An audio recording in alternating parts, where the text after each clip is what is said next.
sungai yang ada di Jakarta juga bukan hanya Ciliwung saja, ada Sungai Sanggrahan, ada Cipinang, Sungai Buaran, Sungai Mokefat, dan 14 sungai yang lainnya. Ini semuanya saya kira perlu dilakukan penormalan kembali sehingga aliran air yang ada di Jakarta bisa kembali normal kembali. Saya rasa itu sebagai pembukaan yang bisa saya sampaikan pada kesempatan yang baik ini, dan sekali lagi bahwa Jakarta sebagai ibu kota ini bukan daerah yang berdiri sendiri, tetapi dikelilingi oleh wilayah Jawa Barat.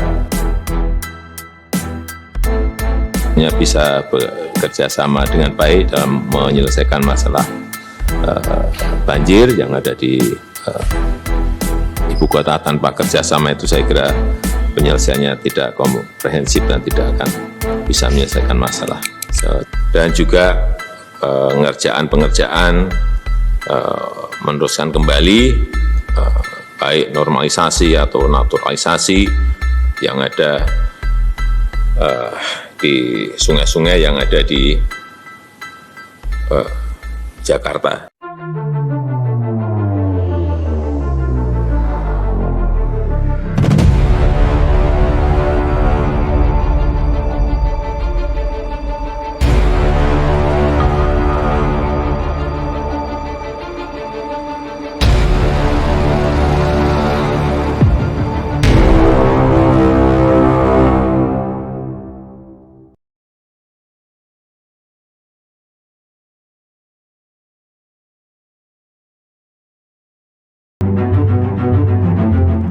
Anies tampar muka sendiri saat bicara soal kritik.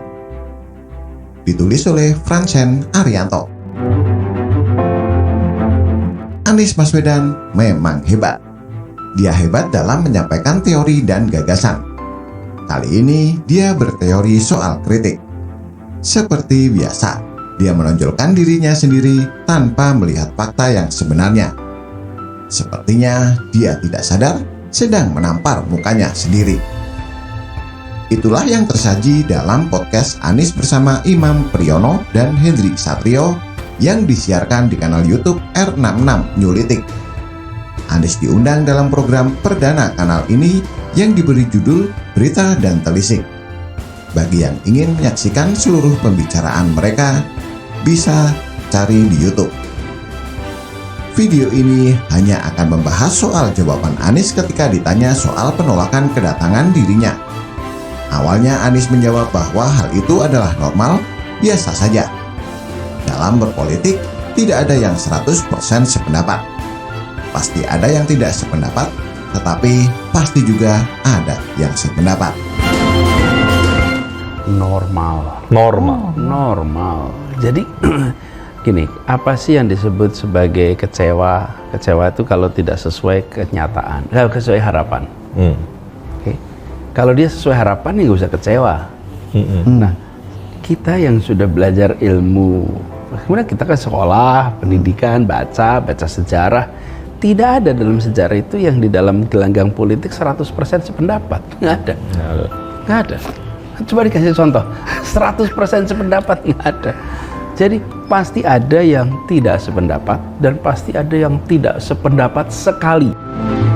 Sampai di sini saya merasa jawaban Anies masih baik-baik saja. Memang begitulah adanya dalam dunia politik. Hampir mustahil untuk membuat seluruh orang sependapat. Anies tidak salah dalam hal ini karena memang demikianlah adanya. Yang menjadi masalah adalah saat dia mulai bercerita tentang pengalamannya di Jakarta. Bayangkan coba, kami mengelola di Jakarta nih, dikritik. Kan kalau dikritik harus jawab, bukan? Betul.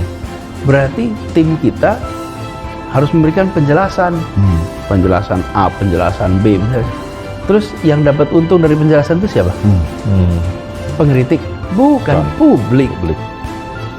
Justru kalau nggak dikritik bingung tuh. Nah, sekarang ya publik nih, misalnya ada sebuah kebijakan, kemudian dikritik. Setelah dikritik dia jelasin kenapa kebijakan ini diambil, manfaatnya apa, tujuannya apa, terus dijelasin tuh. Terus dijawab lagi, jawab lagi. Itu publik mendapatkan public education for free. Bayangkan coba nih, kami mengelola di Jakarta nih, dikritik kan? Kalau dikritik harus dijawab, ya kan? Berarti tim kita harus beri penjelasan. Penjelasan A, penjelasan B, terus yang diuntungkan dari penjelasan itu siapa? Pengkritik? Bukan, publik. Sekarang publik nih, misalnya ada sebuah kebijakan kemudian dikritik.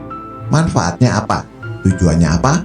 Terus dijelasin, terus dijawab lagi, jawab lagi.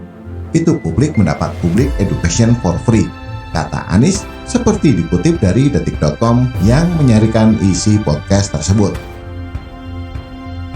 Apakah pernyataan Anies itu salah? Tentu saja tidak. Yang dikatakan Anies itu benar.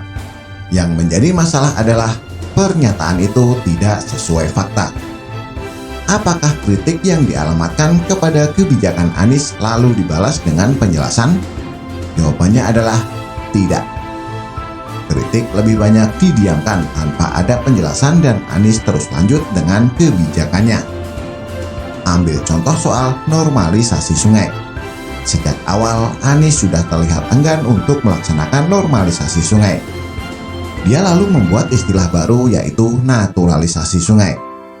Konsepnya seperti apa? Pelaksanaannya seperti apa? Tidak pernah jelas sampai sekarang. Program itu banjir kritikan.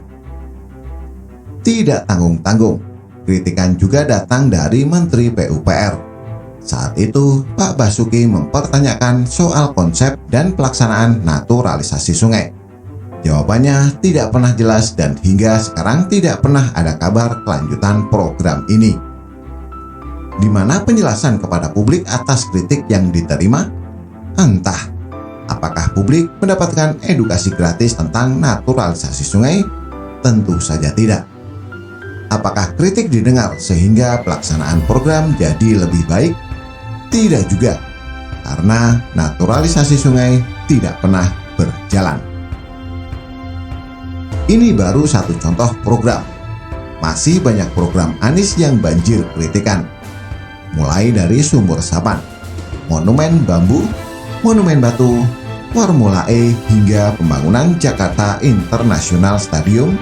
Apakah ada tanggapan dan penjelasan soal program-program yang dikritik itu? Tidak ada. Anies bersama jajarannya diam dan tetap berjalan sesuai keinginan mereka. Karena itulah Anies seperti menampar muka sendiri. Dia fasih berteori tapi tanpa bukti. Mungkin memang ini keahlian Anies. Kura-kura begitu menurut saya. Anda bagaimana? Silahkan tulis komentar di bawah.